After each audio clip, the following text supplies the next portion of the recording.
Oye amigo, por favor suscríbete. Un segundo para ti, pero es muy importante para mí. Mis padres me demandaron justo después de que murió mi abuelo, el juez más reconocido de Sonora.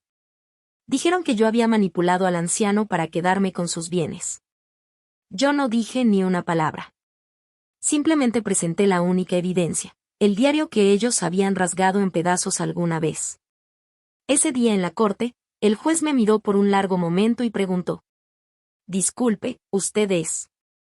Hola, me llamo Esteban Pérez, tengo 32 años, y soy fiscal del estado de Sonora.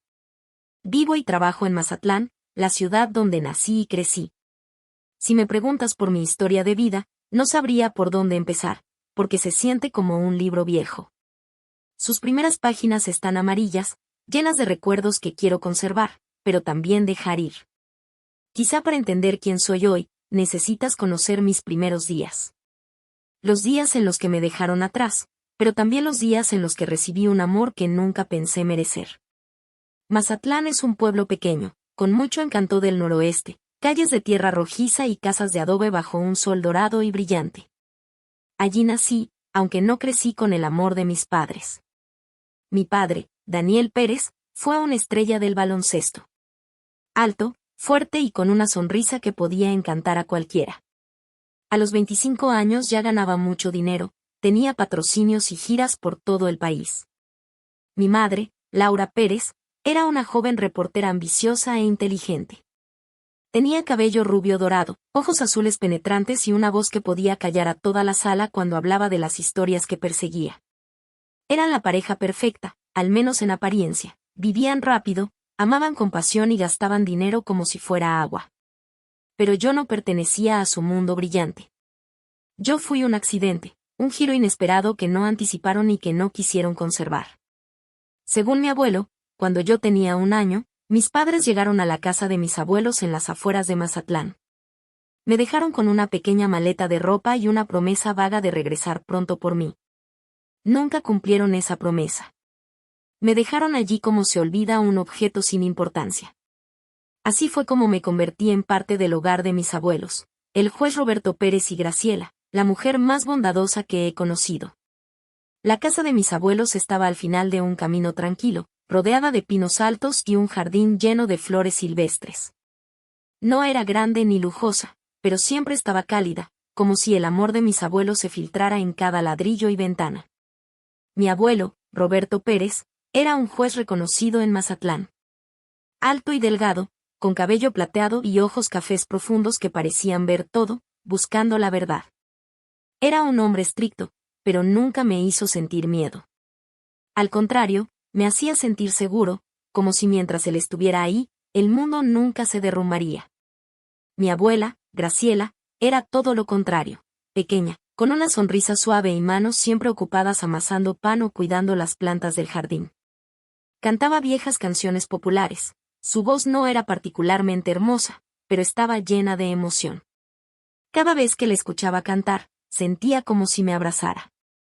Me enseñó a hacer pan de maíz, a sembrar semillas de girasol y a cuidar a los demás, no solo con acciones, sino con el corazón. Crecí en esa casa, rodeado de tardes donde mi abuelo leía libros de leyes bajo la luz de una lámpara, y mañanas donde mi abuela me llevaba al jardín para enseñarme a reconocer cada planta. A mi abuelo le encantaba contarme casos antiguos, historias de justicia y verdad. No lo hacía para presumir, sino para enseñarme que, aunque el mundo fuera caótico, siempre había reglas para mantenerlo equilibrado. La justicia, Esteban, me decía, no se trata de ganar, sino de proteger lo que es correcto. Todavía recuerdo las tardes en que me enseñaba a jugar ajedrez en un tablero de madera viejo en la sala. Siempre me dejaba mover primero, pero nunca me dejaba ganar. Tienes que aprender a pelear limpio, Esteban, decía, con los ojos brillando como si me estuviera desafiando. Esas partidas no solo me enseñaron estrategia, también paciencia, la importancia de pensar antes de actuar y asumir la responsabilidad de cada movimiento. Pero no toda mi infancia fue sol y risas. Hubo noches en las que me acostaba en mi pequeña cama, en mi pequeña habitación, preguntándome por mis padres. ¿Dónde estaban? ¿Qué hacían? ¿Por qué me dejaron? ¿Por qué no me quisieron? Esas preguntas eran como piedritas que se acumulaban en mi corazón, haciéndome sentir como una pieza de rompecabezas que no encaja en ningún lugar. Una tarde, cuando tenía unos 7 años, me senté con mi abuelo en la sala. Afuera, el viento de Mazatlán susurraba entre los pinos. Sosteniendo una pequeña pieza de ajedrez en la mano, finalmente reuní el valor para hacerle la pregunta que me perseguía desde hacía tiempo. Abuelo, ¿por qué mis padres no están conmigo? Se detuvo, su mano suspendida sobre la pieza, y me miró, no con lástima, sino con sinceridad profunda. Puso la pieza sobre la mesa, suspiró y dijo: Esteban, en este mundo, algunas personas eligen vivir para sí mismas. Buscan alegría, libertad, o lo que les haga sentir vivos. Pero otros eligen vivir para los demás, por algo más grande que ellos mismos. Tus padres eligieron su camino. Pero tú estás aquí y nosotros te elegimos a ti. Esas palabras, simples pero profundas, se grabaron en mi mente como un tallado en madera. No borraron el dolor, pero me ayudaron a entenderlo. No era un niño abandonado, era un niño elegido, amado y criado por 2 personas que dedicaron su vida a hacer lo correcto. En los años siguientes, crecí en esa casa, moldeado por las lecciones de justicia de mi abuelo y los abrazos de mi abuela. Aprendí a hacer pan de maíz sin quemarlo, a saber cuando una planta necesitaba agua, y a leer los gruesos libros de leyes que mi abuelo dejaba sobre la mesa. Pero, sobre todo, aprendí que la familia no es solo sangre, es la gente que elige quedarse sin importar a dónde los lleve la vida. No sabía entonces que, años después, mis padres regresarían no para encontrarme, sino para reclamar lo que pensaban merecer. Tampoco sabía que, en mi camino hacia la adultez, enfrentaría más dolor y pérdidas, pero también descubriría el verdadero significado de la justicia, no solo en la corte, sino en mi propio corazón. 12 años habían pasado desde que me dejaron en los brazos de mis abuelos en su pequeña casa en las afueras de Mazatlán, donde el aroma de la tierra roja y los pinos verdes impregnaba cada recuerdo. Tenía 14 años, un adolescente alto y desgarbado, con cabello castaño desordenado y ojos siempre fijos en los viejos libros de leyes de mi abuelo o en los girasoles del jardín de mi abuela. Mazatlán seguía igual, con sus caminos ventosos y casas de adobe brillando bajo la luz dorada del sol. Pero dentro de mí, el mundo se volvía más grande y complicado. Mi abuelo, Roberto Pérez, seguía siendo el juez respetado de la región. Cada mañana se ponía su saco negro, se ajustaba la corbata con cuidado y salía de la casa con la espalda recta, como si cargara sobre sus hombros todo el peso de la ley. Pero empezaba a notar arrugas más profundas en su frente, y sus ojos a veces se perdían, como pensando en algo lejano. Mi abuela, Graciela, seguía siendo dulce como siempre, pero podía ver que estaba cansada. Por las mañanas, cuando iba al jardín, se detenía a recuperar el aliento, la mano en el pecho, y su sonrisa era tenue, como si escondiera algo. No me atrevía a preguntar, pero en el fondo sabía que el tiempo le estaba quitando algo valioso. Yo era buen estudiante, no porque fuera muy inteligente, sino porque no quería decepcionar a mis abuelos. Cada buena calificación, cada comentario positivo de un maestro, se lo llevaba a casa como si fuera un regalito solo para ver sus sonrisas. Mi abuelo todavía me enseñaba ajedrez, pero ahora yo ya empezaba a ganar algunas partidas. Estás aprendiendo a ver más allá, Esteban decía con orgullo. Mi abuela me enseñó a hacer pan de elote perfecto, aunque a veces se me olvidaba ponerle sal. Tienes que ser paciente, Esteban me decía, despeinándome. Todo lo bueno toma tiempo. Pero todo cambió cuando mis padres, Daniel y Laura, empezaron a reaparecer. La primera vez que llegaron, yo estaba sentado en la mesa de la cocina haciendo tarea de matemáticas mientras mi abuela horneaba. Un golpe fuerte en la puerta resonó por toda la casa. Luego se escuchó la voz de un hombre, una voz que reconocí aunque no quería admitirlo. «Ábreme, papá». «Es Daniel», susurró mi abuela, con los ojos llenos de preocupación. El corazón me empezó a latir rápido, no de emoción, sino de una sensación extraña, como si algo se estuviera saliendo de mi control. Corrí a abrir la puerta. Mis padres parecieron sorprendidos de verme, pero pronto recuperaron su postura, como si no pasara nada. Mi papá entró primero. Seguía siendo alto, igual que en mis recuerdos borrosos, pero su cabello negro ya tenía canas, y su sonrisa ya no brillaba. Mi mamá caminaba junto a él, todavía bella, pero con los ojos azules fríos, como si la vida le hubiera borrado la calidez. Me abrazaron, pero fue un abrazo corto y torpe, más por compromiso que por cariño. Has crecido mucho, Esteban, dijo mi mamá, pero su mirada pasó por encima de mí, como si yo fuera parte del mueble. No se quedaron mucho tiempo. Mi papá se sentó y empezó a hablar de sus problemas, una inversión que salió mal, un contrato cancelado, una deuda que tenían que pagar urgentemente. Mi mamá lo apoyó, con esa voz dulce pero afilada, pidiéndole a mi abuelo un préstamo pequeño para ayudarlos a salir adelante. Mi abuelo, don Roberto, los escuchó sin cambiar la expresión, pero yo vi cómo apretó el borde de la mesa. Mi abuela, doña Graciela, se quedó detrás del mostrador de la cocina, sirviendo té con las manos temblorosas. Aceptaron ayudarlos, no porque quisieran, sino porque no querían que yo presenciara una discusión. En las visitas siguientes, mis padres venían más seguido. Y cada vez era lo mismo, promesas vacías, disculpas sin corazón y peticiones de dinero envueltas en sonrisas forzadas. Poco a poco entendí la verdad dolorosa, solo venían cuando necesitaban dinero. ¿Cómo estás, Esteban? ¿Necesitas algo?, me preguntaba mi papá. Pero segundos después bajaba la voz y decía: papá, solo esta vez. Te lo prometo.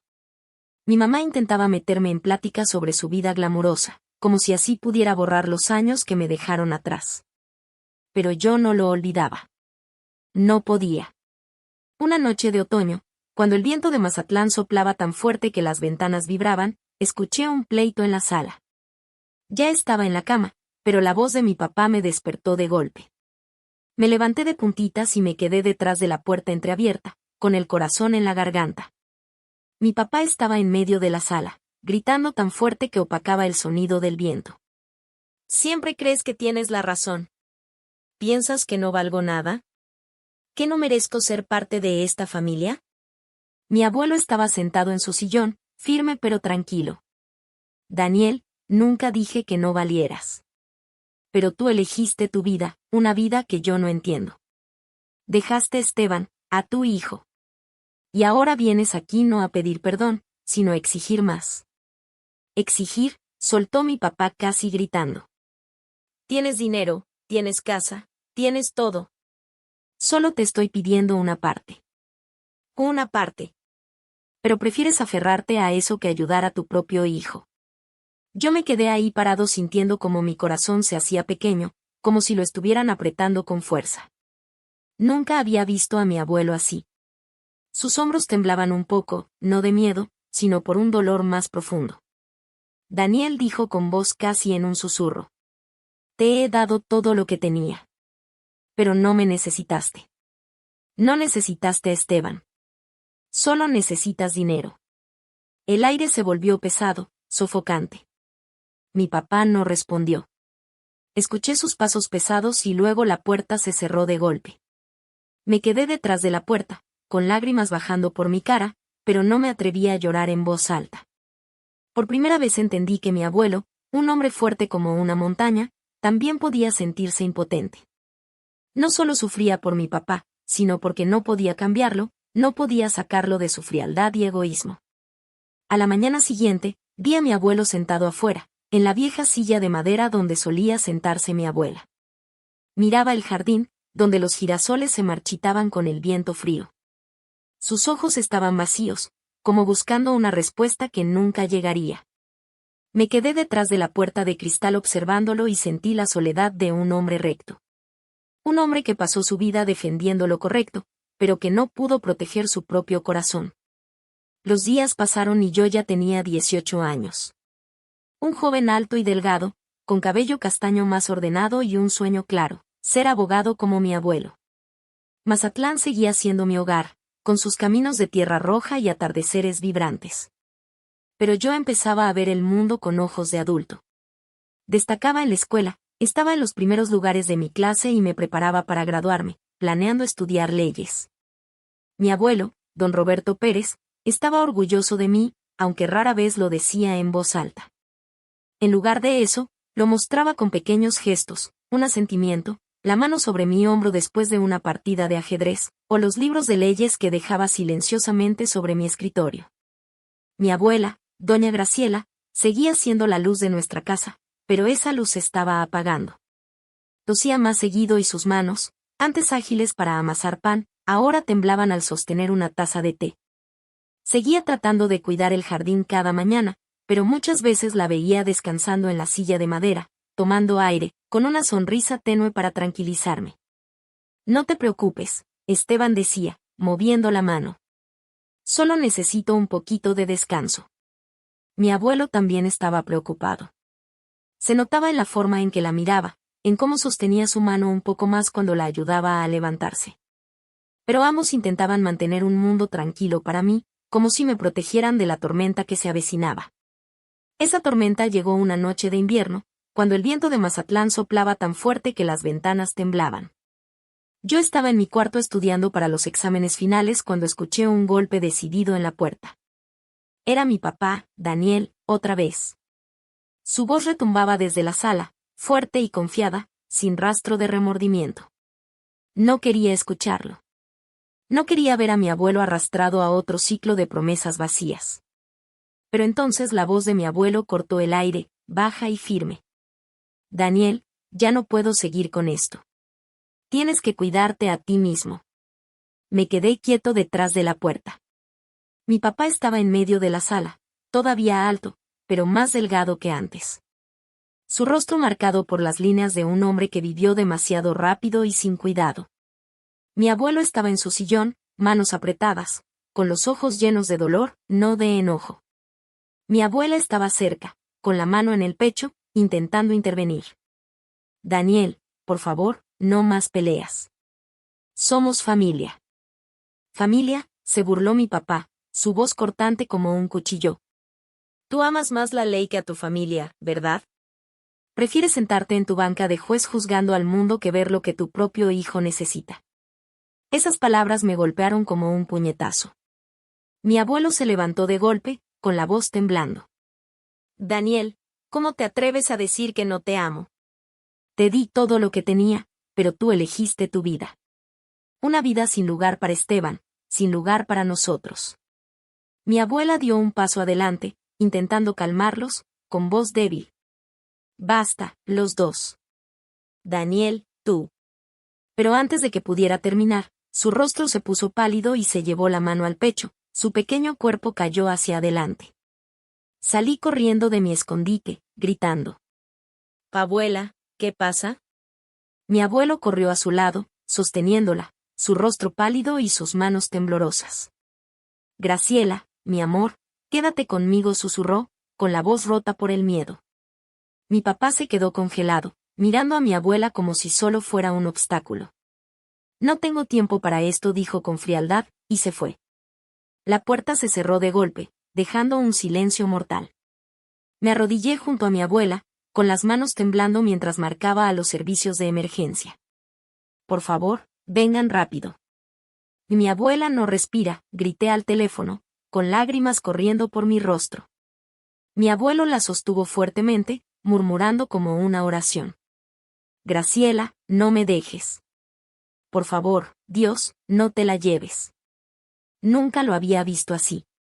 El hombre fuerte como una montaña ahora era solo un anciano tembloroso, impotente ante su dolor.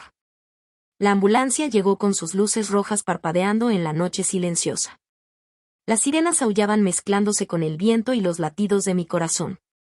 Los paramédicos entraron rápido, colocando a mi abuela en una camilla. Mi abuelo agarró su mano, con los labios temblando, llamándola desesperadamente por su nombre. Me quedé paralizado, luego corrí tras ellos. La metieron en la ambulancia y, cuando las puertas se cerraron, la luz roja iluminó el rostro pálido de mi abuelo. Tomé su mano. Estaba fría y temblorosa, como si todo su mundo se hubiera derrumbado. En el hospital, nos sentamos en sillas de metal frías. El tiempo pasaba lento, pesado, interminable. Mi abuelo estaba en silencio, la mirada fija en un punto lejano, como si su alma flotara en un lugar donde yo no podía alcanzarlo. Horas después, un doctor salió, quitándose la mascarilla, con rostro serio. Lo siento mucho, dijo. Hicimos todo lo que pudimos. Tu abuela sufrió un infarto. No pudimos salvarla. Miré a mi abuelo.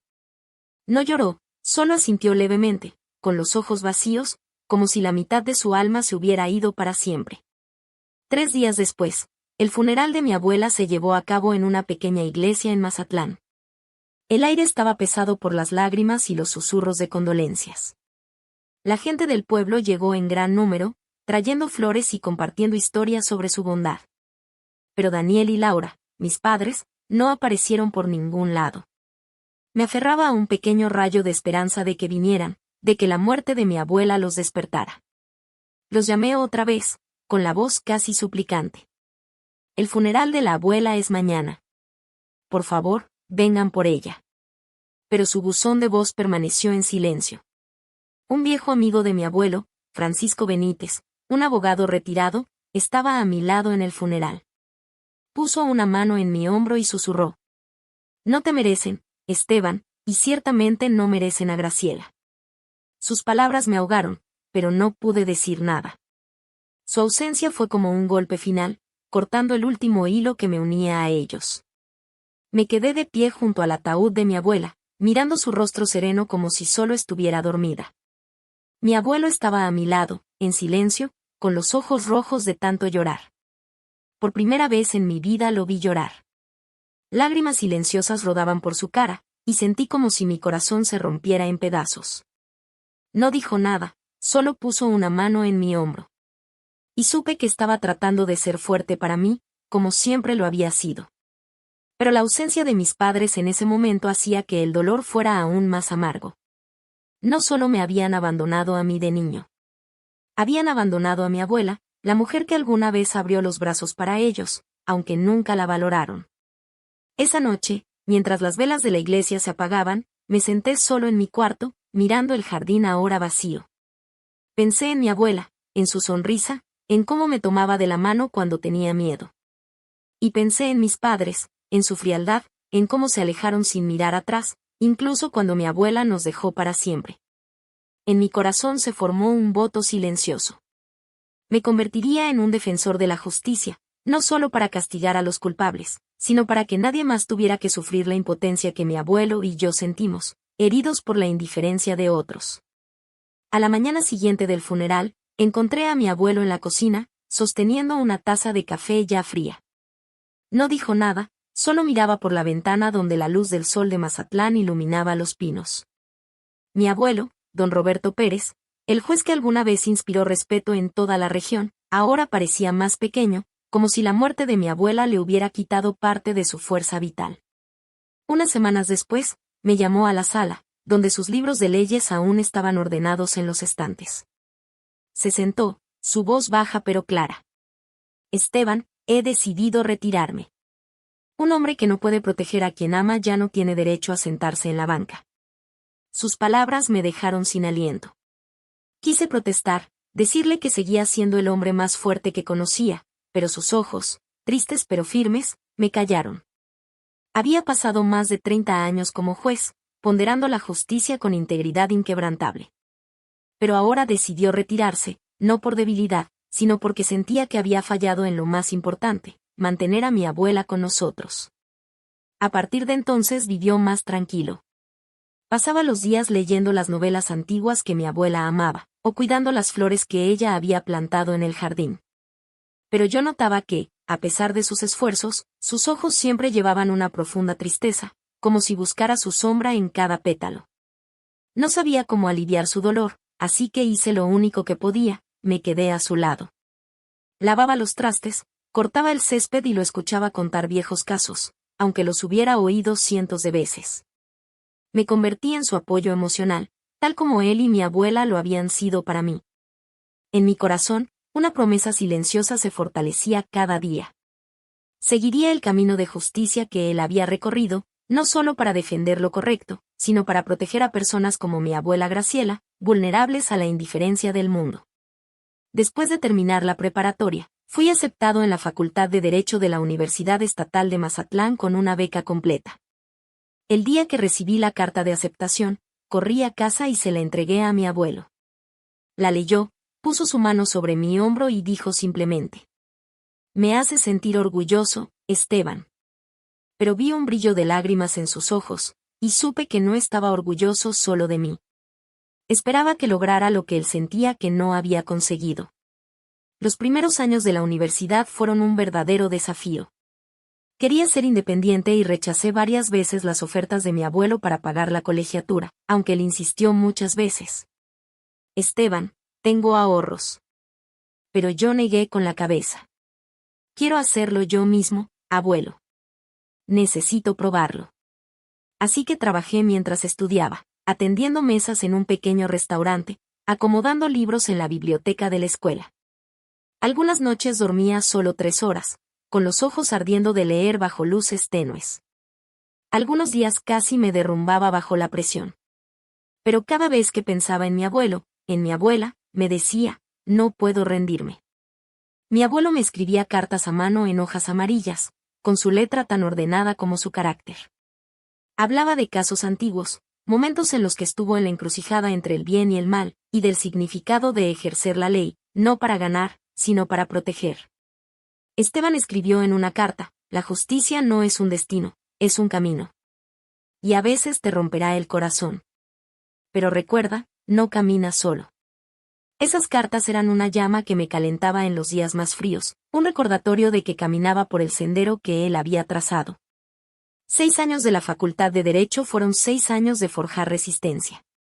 Aprendí a levantarme después de cada fracaso, a mantener la calma bajo presión y a creer en mí mismo incluso cuando todo parecía en mi contra. Crecí entre el dolor, la pérdida de mi abuela, ver a mi abuelo debilitarse, y las preguntas sin respuesta sobre mis padres. Pero ese mismo dolor me convirtió en alguien firme, no solo de mente, sino de corazón. El día que recibí mi título de abogado, el sol de Mazatlán brillaba más que nunca. Estaba en el escenario con mi birrete y toga, con el corazón latiendo fuerte mientras llamaban mi nombre. Miré al público y vi a mi abuelo sentado, todavía alto y delgado, con su cabello plateado brillando bajo las luces. Vestía su viejo traje negro, pero su rostro se iluminó con una sonrisa, la primera que había visto desde que murió mi abuela. Al bajar del escenario, me abrazó más fuerte que nunca y susurró: «Tu abuela estaría tan orgullosa, Esteban». Sus ojos brillaban, y supe que en ese momento veía no solo a mí, sino un pedazo de ella, un pedazo de él mismo. Después de ese día, regresé a Mazatlán, con mi título de abogado y un deseo ardiente de vivir conforme a las lecciones que mis abuelos me habían enseñado. Fui contratado como fiscal adjunto en la oficina del fiscal del distrito, un trabajo lleno de presión pero con un gran propósito. Cada día entraba a la oficina enfrentando enormes montones de expedientes, desde robos menores hasta fraudes financieros complejos. Aprendí a pararme en la corte, enfrentar miradas escépticas y defender la justicia con la integridad que mi abuelo había grabado en mi alma. Aunque retirado, mi abuelo seguía siendo mi guía. Ya no se sentaba en la banca del juzgado, pero su sabiduría y compasión eran una fuente de inspiración interminable. Cada tarde, después de largas horas de trabajo, regresaba a la vieja casa en las afueras de Mazatlán, donde mi abuelo todavía vivía, cuidando su jardín, ahora reducido a unas pocas flores solitarias. Nos sentábamos en la sala junto al viejo tablero de ajedrez de mi abuela, sus piezas gastadas todavía guardando el calor de días pasados. Yo traía expedientes de casos, se los leía en voz alta y hablábamos no solo de la ley, sino de ética, justicia y las líneas borrosas entre el bien y el mal. Ser fiscal no se trata de ganar, Esteban me dijo una tarde, mientras la luz dorada de la lámpara proyectaba sombras en su rostro arrugado. Se trata de proteger lo correcto, incluso cuando te rompe el corazón. A veces tendrás decisiones difíciles, pero nunca dejes que tu corazón pierda la fe. Asentí, grabando cada palabra como si fueran gemas preciosas que él me dejaba. Mis compañeros de trabajo empezaron a respetarme, no por ser más habilidoso, sino por la calma y la integridad que llevaba a mi trabajo. Nunca me apresuré a condenar, nunca dejé que las emociones vencieran la razón, aunque algunos casos me quitaban el sueño. Una vez llevé un caso de robo de un adolescente, no mayor que yo cuando tenía su edad. Estaba en la corte, con los ojos llenos de pánico, y vi en él un pedazo de mí, un niño perdido entre preguntas sin respuesta. Llegué a casa y se lo conté a mi abuelo, que me miró con ojos llenos de ternura. No solo necesita justicia, Esteban. Necesita una oportunidad. Dale lo que tus padres nunca te dieron. Seguí su consejo y recomendé una sentencia más ligera con rehabilitación obligatoria. Más tarde, cuando el chico me envió una carta de agradecimiento, supe que había hecho lo correcto. Los momentos con mi abuelo fueron los capítulos más hermosos de mi vida. No éramos solo abuelo y nieto, éramos amigos, un juez que había recorrido el camino de la justicia y un fiscal que apenas comenzaba. Cada vez que tenía problemas con mis primeros casos, acudía a él. Nos quedábamos hasta tarde tomando té frío y jugando al ajedrez, hablando de cosas grandes y simples. Me contaba historias de su juventud, cómo mi abuela le hizo creer en el amor, y cómo aprendió que la justicia no se trata solo de leyes, sino del corazón de quienes la defienden. Pero el tiempo no espera a nadie. Mi abuelo se fue debilitando. Su tos seca aparecía más seguido y, a veces, olvidaba el nombre de un libro o una historia que ya había contado. Me preocupaba, pero él solo sonreía. No tengas miedo, Esteban. Soy viejo, pero mi corazón sigue aquí contigo. Trataba de pasar más tiempo con él, llevándole historias de la corte, aunque a veces solo quería que descansara. Pero él siempre insistía. Cuéntame, Esteban. La justicia es lo que me mantiene vivo. Una mañana de otoño, cuando la suave luz de Mazatlán entraba por la ventana, lo visité. La casa estaba extrañamente silenciosa. No había tos, ni el sonido de páginas volteándose. Entré a la sala y lo vi sentado junto a la ventana, la cabeza inclinada hacia adelante, un diario abierto sobre su regazo. Mi corazón se encogió. Abuelo, llamé suavemente. Pero no respondió. Había fallecido en paz mientras dormía, como si finalmente hubiera encontrado la tranquilidad que buscaba desde la muerte de mi abuela.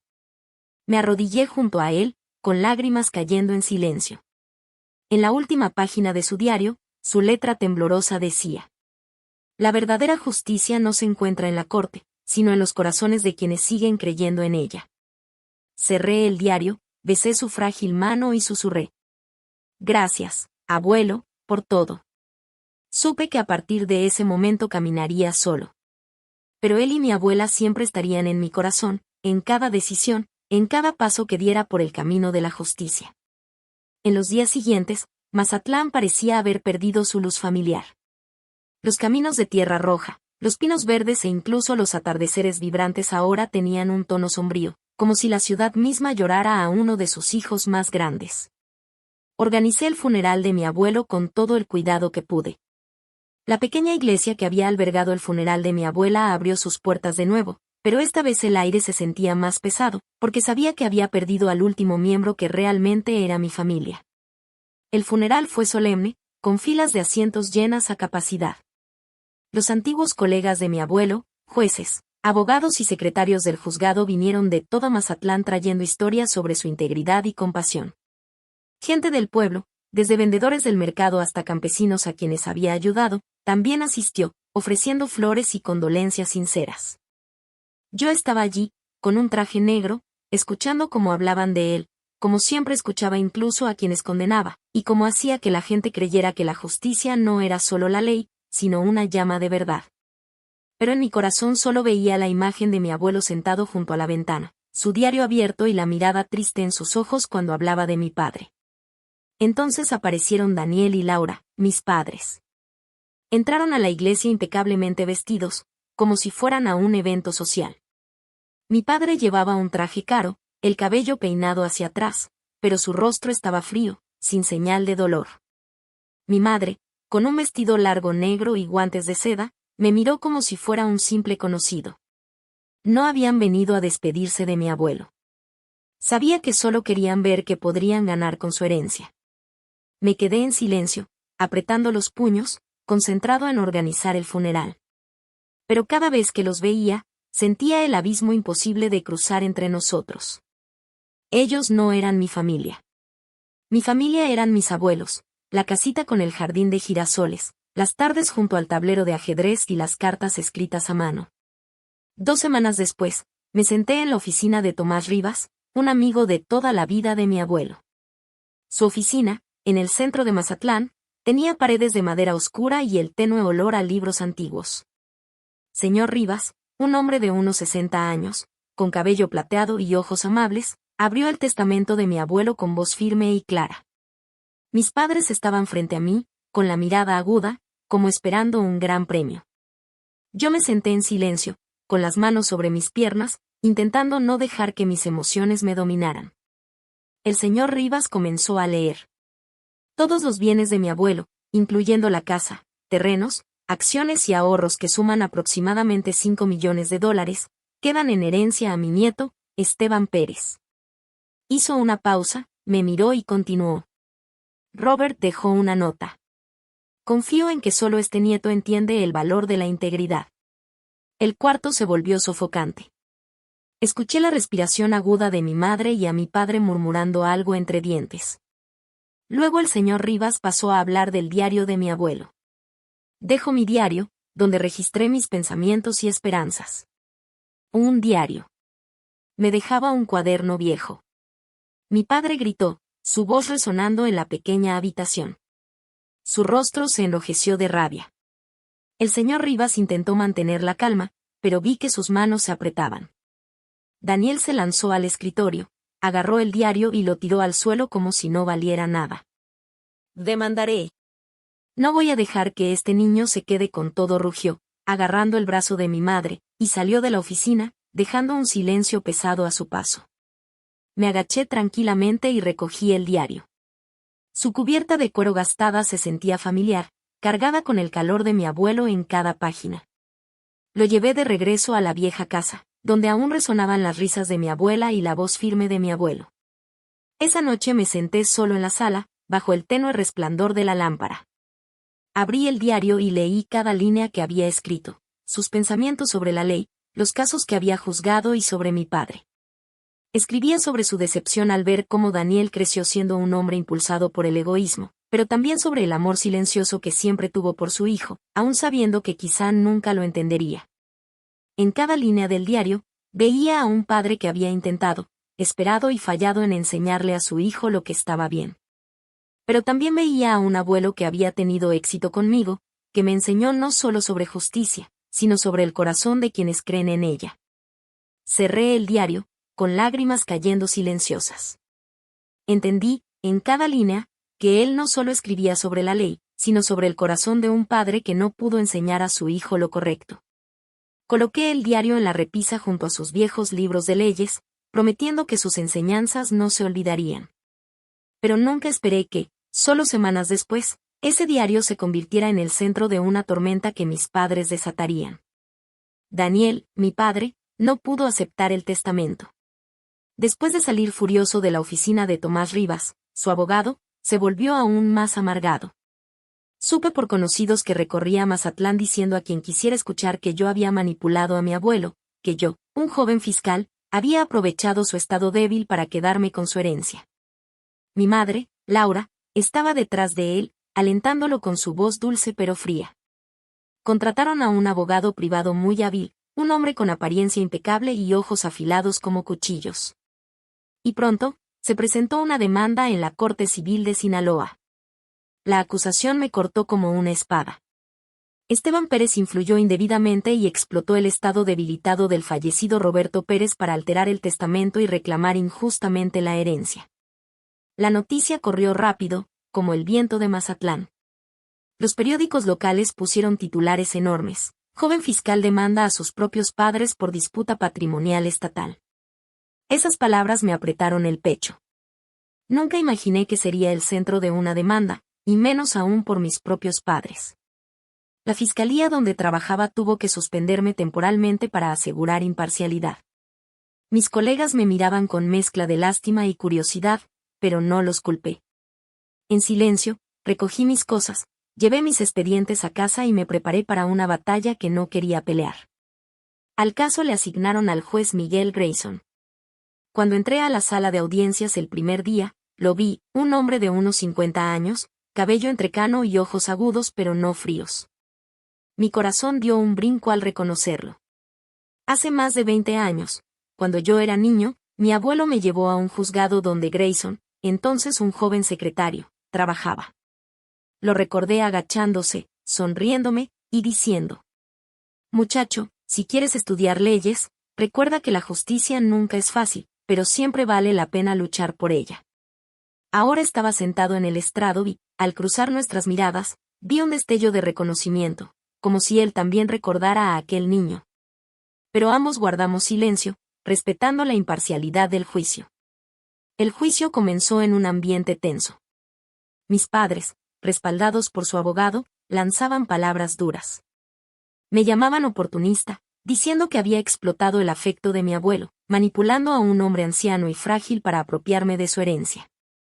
Cada palabra me dolía, pero me mantuve calmado, imitando la manera en que mi abuelo enfrentaba las acusaciones en la corte. Presenté cartas como evidencia. Mi abuelo había escrito documentos que probaban su claridad mental al redactar el testamento y ofrecí un testimonio conciso y claro. No quería que el juicio se convirtiera en una batalla emocional. Quería que fuera justo, tal como Roberto Pérez me enseñó. El diario de mi abuelo se volvió la evidencia clave. Tomás Rivas, con su voz cálida y firme, se paró frente a la corte y confirmó que Roberto había escrito repetidamente sobre su confianza y su decepción con su propio hijo. Rivas leyó un pasaje en voz alta. Daniel es mi hijo, pero eligió un camino que no puedo seguir. Confío en Esteban, no por riqueza, sino porque entiende que la justicia es el corazón de quienes creen en ella. Esas palabras silenciaron la sala. Miré a mi padre y lo vi inclinar la cabeza, con las manos apretadas, pero no dijo nada. El juez Miguel Grayson levantó la sesión para revisar la evidencia. Cuando todos salieron del juzgado, lo vi quedarse un momento, mirando fijamente una foto de mi abuelo en la pared, una imagen de él con su toga de juez y una sonrisa seria pero cálida. Los ojos de Grayson estaban llenos de emoción, teñidos de la tristeza de viejos recuerdos, como recordando los días en que él y mi abuelo habían luchado juntos por la justicia. Salí del juzgado con el corazón pesado, pero seguro de que, cualquiera que fuera el resultado, había hecho lo que mi abuelo hubiera esperado. Los días antes del veredicto pasaban lentamente, como si el tiempo quisiera probar mi paciencia. Mazatlán seguía vibrante con sus caminos de tierra roja y su luz radiante, pero para mí todo parecía cubierto por una bruma de polvo. Volví a la vieja casa de mis abuelos y me senté en la sala, donde el tablero de ajedrez de mi abuela aún descansaba en la repisa y los libros de leyes de mi abuelo estaban alineados cuidadosamente. Abrí su diario y releí las líneas que había escrito sobre mi padre, sobre el amor, la decepción y una esperanza que nunca se apagó. Cada palabra me recordaba que no estaba luchando solo por una herencia, sino por los valores que él me había transmitido. El día que se reanudó el juicio, la sala estaba llena. Los medios locales se agruparon afuera, con cámaras y flashes, mientras el murmullo de la multitud formaba un fondo constante. Más residentes de Mazatlán llegaron de lo que esperaba, algunos por curiosidad, otros por respeto a mi abuelo y otros para presenciar cómo se hacía justicia. Me senté en la mesa del demandado, agarrando el borde con fuerza, tratando de controlar mi respiración. Mis padres estaban frente a mí. El rostro de Daniel tenso, los ojos de Laura fríos, pero traicionando un destello de ansiedad. Seguían vestidos impecablemente, pero su elegancia ahora parecía fuera de lugar, como una máscara que ya no encajaba. El juez Miguel Grayson entró con su toga negra, que se movió suavemente mientras tomaba asiento. La sala se quedó en silencio, salvo por el susurro de papeles y una tos leve. Grayson recorrió la sala con la mirada, deteniéndose en mí un momento. Luego comenzó a leer el veredicto, con voz profunda y clara, con un peso que hizo que todos contuvieran la respiración. Después de revisar a fondo las pruebas y testimonios, la Corte desestima en su totalidad las reclamaciones del demandante. El testamento de Roberto Pérez es legal, y la herencia pertenece a Esteban Pérez, declaró el juez Miguel Grayson. Hizo una pausa, mirando directamente a mis padres, y luego dijo despacio: la justicia no se alinea con la sangre, sino con la verdad. Un murmullo recorrió la sala, pero apenas lo escuché. Una ola fría me recorrió, como si un peso invisible se hubiera levantado de mis hombros. Mi padre bajó la cabeza, con las manos apretadas, mientras mi madre se giraba, con los labios apretados, mezcla de decepción y vergüenza. No sentí triunfo, solo una tristeza profunda. Esto no era lo que quería, un juicio que me separaba de quienes me dieron la vida. pero sabía que era lo que mi abuelo hubiera querido. La verdad debía protegerse, sin importar el costo. Cuando la sala quedó vacía, me quedé de pie sosteniendo el diario que había restaurado cuidadosamente, con sus páginas reencuadernadas y la cubierta de cuero limpia. Me acerqué a mi padre, que seguía sentado, inmóvil. Papá, dije, con voz suave pero firme. Deberías leer este diario otra vez, no para disculparte, sino para entender por qué el abuelo nunca dejó de amarte. Le extendí el diario, con el corazón latiendo rápido, sin saber cómo reaccionaría. Daniel me miró, y por primera vez, sus ojos no tenían ni enojo ni arrogancia. Se quedó en silencio por un largo momento, luego extendió los dedos, temblando un poco, y tomó el diario. No dijo nada, solo asintió con la cabeza. Un pequeño gesto, como una señal de rendición, no hacia mí, sino hacia las verdades que había negado enfrentar durante tanto tiempo. Laura estaba detrás de él, con la mirada apartada, sin intervenir. Salieron del juzgado, desapareciendo por las puertas, dejándome con una extraña sensación de vacío. Salí del edificio, y el cálido sol de Mazatlán me envolvió. Una brisa suave volteó los papeles del caso que tenía en la mano, símbolo de la justicia regresando a su lugar correcto. Respiré profundo, sintiendo el calor del sol y una tranquila paz asentándose en mi corazón. Sabía que en algún lugar mi abuelo estaba sonriendo, y también mi abuela. Me habían enseñado que la justicia no es solo un veredicto. Es como vivimos. Como elegimos defender lo correcto, incluso cuando duele. La demanda no solo dejó cicatrices en mi corazón, también movió a todo Mazatlán. Los periódicos locales, desde el Tribuna de Mazatlán hasta los más pequeños, publicaron titulares sobre el joven fiscal demandado por sus propios padres por una herencia. Yo estaba acostumbrado al escrutinio, pero lo que me sorprendió fue cómo la comunidad volteó su mirada crítica hacia mis padres. Los habitantes del pueblo dirigieron su desdén y desprecio hacia Daniel y Laura, mis padres. En el mercado de fin de semana, donde compraba verduras, los susurros ya no eran sobre mí, sino sobre ellos. Rosa, la vendedora de flores, una vez me tomó la mano y dijo suavemente: «Eres como tu abuelo, Esteban. Tus padres son una vergüenza». Escuché a otros vendedores hablando, sus voces llenas de indignación. Daniel Pérez, una vez orgullo del equipo de baloncesto local, demandando a su propio hijo por dinero. Increíble. Algunos incluso se negaban a venderle a mi madre cuando aparecía en sus puestos, señal de que ya no era bienvenida en Mazatlán. No me dio placer escuchar esas palabras, pero no podía negar que las acciones de mis padres los habían alejado de una comunidad que antes los admiraba. En cafeterías y panaderías donde se reunían los habitantes, la demanda se volvió tema constante de conversación. Una vez, mientras hacía fila por pan, escuché a un grupo de personas mayores hablar de Daniel. Antes era el orgullo del pueblo, decía uno, sacudiendo la cabeza, y ahora demanda a su propio hijo por unos cuantos dólares. Roberto Pérez estaría destrozado. Laura tampoco escapó de las críticas. Un artículo local la describía como la madre que abandonó a su hijo por la fama y que ahora regresaba a reclamar una herencia. Las palabras cortaban como cuchillos, y sabía que no eran solo comentarios. Reflejaban un pueblo que había perdido la fe en quienes antes veía como íconos. Incluso en la comunidad legal, donde mi abuelo había sido una figura respetada, mis padres se encontraron con una profunda decepción. Una tarde, cuando visité la oficina de Tomás Ríos para agradecerle su apoyo durante la demanda, suspiró y dijo: «Esteban, todo el pueblo sabe lo que hicieron Daniel y Laura. No solo te traicionaron a ti, traicionaron también el legado de Roberto». Me contó que los antiguos colegas de mi abuelo, desde jueces hasta secretarios de juzgado, habían expresado su indignación. Un juez retirado incluso dijo de manera directa en una reunión: «Daniel Pérez no merece llevar el nombre de su padre». Esas reacciones me dejaron con sentimientos encontrados. Por un lado, sabía que mis padres habían traído esas consecuencias sobre sí mismos. Pero, por otro, no podía evitar sentir una tristeza silenciosa.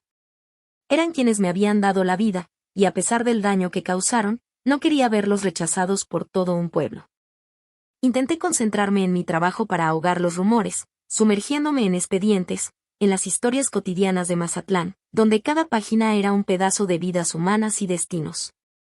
Manejé casos pequeños, pero cada uno llevaba su propio peso, como las lecciones que mi abuelo me había enseñado, que la justicia no es solo dar un veredicto, sino devolver la esperanza a los perdidos. Uno de mis primeros casos después de la demanda involucró a Elena, una joven de 20 años acusada de vandalismo por romper la puerta de cristal de una boutique elegante en el centro. Cuando la conocí en la sala de interrogatorios, no vi a una delincuente, sino a una chica con los ojos rojos, el cabello despeinado y la voz temblorosa mientras hablaba de cómo el dueño de la tienda la había acosado. Solo quería que se detuviera, susurró, agarrándose del borde de la mesa. Revisé su expediente, analicé la evidencia y comprendí que sus acciones no provenían de la ira sin sentido, sino de la desesperación. En la corte, presenté la verdad, explicando sus circunstancias, y recomendé terapia en lugar de castigo. Cuando el juez estuvo de acuerdo, Elena me miró, con lágrimas en los ojos, y dijo: «Gracias por creer en mí». En ese momento, sentí a mi abuelo asintiendo en algún lugar, como recordándome que a veces la justicia significa escuchar y comprender. Luego vinieron casos más complejos, como María, madre soltera acusada de fraude social. Su expediente mostraba que había usado el dinero para comprar medicina para su hijo enfermo. En la corte, su abogado defensor argumentó que era un acto de desesperación, no de avaricia. Mientras presentaba la evidencia ante el juez, escuché la voz de mi abuelo en mi mente. La justicia no es solo la ley, Esteban. Es el corazón.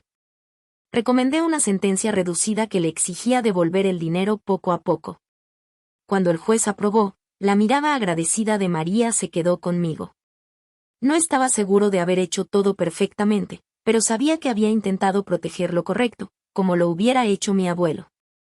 Otro caso que me mantuvo despierto por las noches fue el de Jorge, un vendedor ambulante mayor acusado de agredir a un cliente. Jorge, casi de 70 años, tenía un rostro curtido y manos callosas.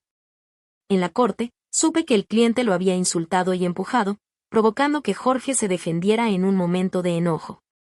Me paré ante el juez, presenté la verdad y argumenté que los cargos fueran retirados, enfatizando que la justicia debe considerar el contexto.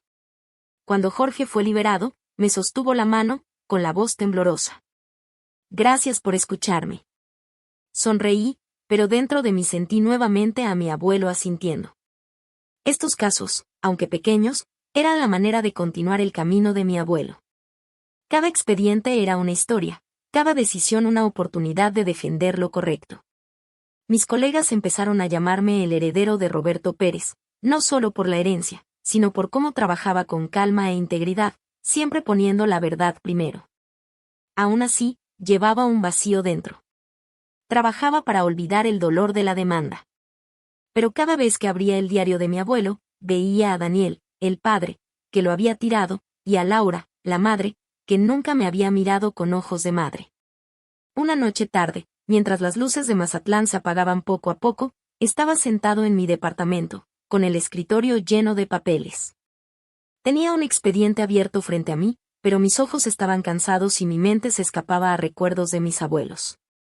De repente sonó mi teléfono, mostrando un número desconocido. Dudé, pensando que podría ser una llamada equivocada, pero contesté.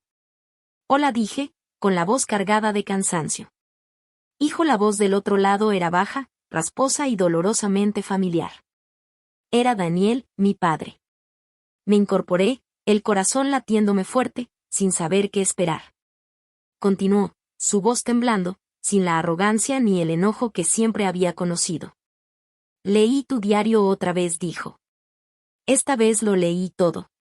Hay cosas que nunca entendí hasta que fue demasiado tarde. Me quedé en silencio, agarrando el teléfono con fuerza. Su respiración era pesada e irregular, como si luchara por contener la emoción. En cada página dijo, con la voz quebrada: «Me vi a mí mismo, un hijo perdido, un padre que falló. Vi lo que escribiste sobre mí, tu amor, tus decepciones». No quería creerlo, pero tenía razón. Nunca fui digno de él. Sus palabras me golpearon como una ráfaga de viento frío. Quise responder, decir algo, pero la garganta se me cerró. Daniel continuó suavemente. «No estoy pidiendo perdón, Esteban. Sé que no lo merezco, pero espero tener la oportunidad de empezar de nuevo, aunque sea desde lo más pequeño. Quiero poder llamarte hijo otra vez, si me lo permites. El aire en la habitación se sintió más pesado. Miré por la ventana, donde las luces de la calle iluminaban tenuemente los pinos. Pensé en mi abuelo, en sus palabras en el diario, en cómo nunca dejó de amar a mi padre. A pesar del dolor, respiré hondo y respondí con voz suave pero firme. No sé si puedo perdonar todavía, pero sé que el abuelo sonreiría si te viera intentando. La llamada terminó en silencio, dejando solo el largo tono final. Dejé el teléfono, sintiendo como si un peso se hubiera levantado de mi pecho. Por primera vez en años, no sentí odio. No porque hubiera perdonado, sino porque entendí, como mi abuelo decía, que la justicia no es solo castigar. Es darle a los corazones perdidos la oportunidad de encontrar su camino de regreso. Sé que mi camino, de un niño abandonado a un fiscal que lucha por la justicia, no es solo una historia sobre la ley, sino sobre el corazón, sobre decisiones y sobre cómo sobrevivimos a las heridas más profundas. Crecí en la casa de mis abuelos, donde el amor no se construía solo con sangre, sino con devoción. Mi abuelo, Roberto Pérez, me enseñó que la justicia no es simplemente determinar el bien del mal. No se trata solo de veredictos en tribunales o de sentencias que hacen pagar a los culpables. La justicia, como me decía sobre nuestro ajedrez desgastado, es un recordatorio de mirar dentro de nosotros mismos para corregir nuestros errores y aprender a amar de manera correcta. Recuerdo las tardes en que se sentaba en silencio, con la mirada triste fija en el jardín de mi abuela, como buscando perdón por cosas que no podía cambiar. De él aprendí que la justicia no es un destino, sino un camino que requiere paciencia y compasión. Mi abuela, Graciela, con su sonrisa dulce y sus manos siempre ocupadas, me enseñó otra lección, que la sangre por sí sola no hace una familia. Mis padres, Daniel y Laura, me dieron la vida. Pero no eran mi familia. La familia son aquellos que eligen quedarse, incluso cuando no hay nada que ganar. Mi abuela se quedó, aunque yo era solo un niño a su cuidado. Mi abuelo se quedó, aunque su corazón estaba destrozado por su hijo. Me eligieron a mí, no por riqueza ni fama, sino por amor, un amor incondicional, que no pedía nada a cambio. Ese amor me sostuvo durante los años de abandono, durante los días dolorosos de perder primero a mi abuela y luego a mi abuelo, y al enfrentar la traición de mis propios padres. Algunas noches me acostaba pensando en las veces que Daniel y Laura aparecían con promesas vacías y exigencias de dinero. Pensaba en la demanda, en cómo se paraban en la corte, acusándome como si fuera un extraño. El dolor de esa traición alguna vez me hizo querer endurecer mi corazón, encerrar cada emoción para que nunca más se escuchara. Pero entonces recordé a mi abuelo, su diario, las líneas que escribió sobre mi padre con un amor que nunca se apagó, a pesar de la tristeza. Y recordé a mi abuela, que me enseñó a plantar girasoles, a cuidar lo frágil, incluso mi propio corazón. Si algún día te traicionan o te olvidan, no dejes que tu corazón se vuelva piedra. No dejes que el dolor te haga a alguien que no reconoces.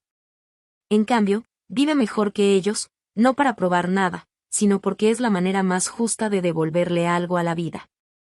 Elegí ese camino no solo en la corte, sino en cada decisión, en cada acción. Elegí ser fiscal, no para ganar, sino para proteger a personas como Elena, a madres desesperadas como Carlos, a inmigrantes tratados injustamente, a los corazones perdidos que necesitan una oportunidad de empezar de nuevo.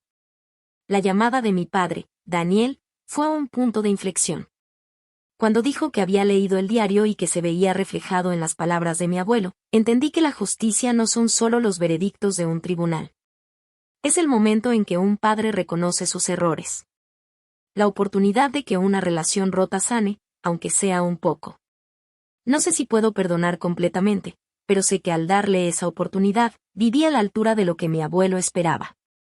Y en algún lugar, bajo el sol de Mazatlán, sentí a mis abuelos sonriendo, orgullosos de que no dejé que mi corazón se endureciera.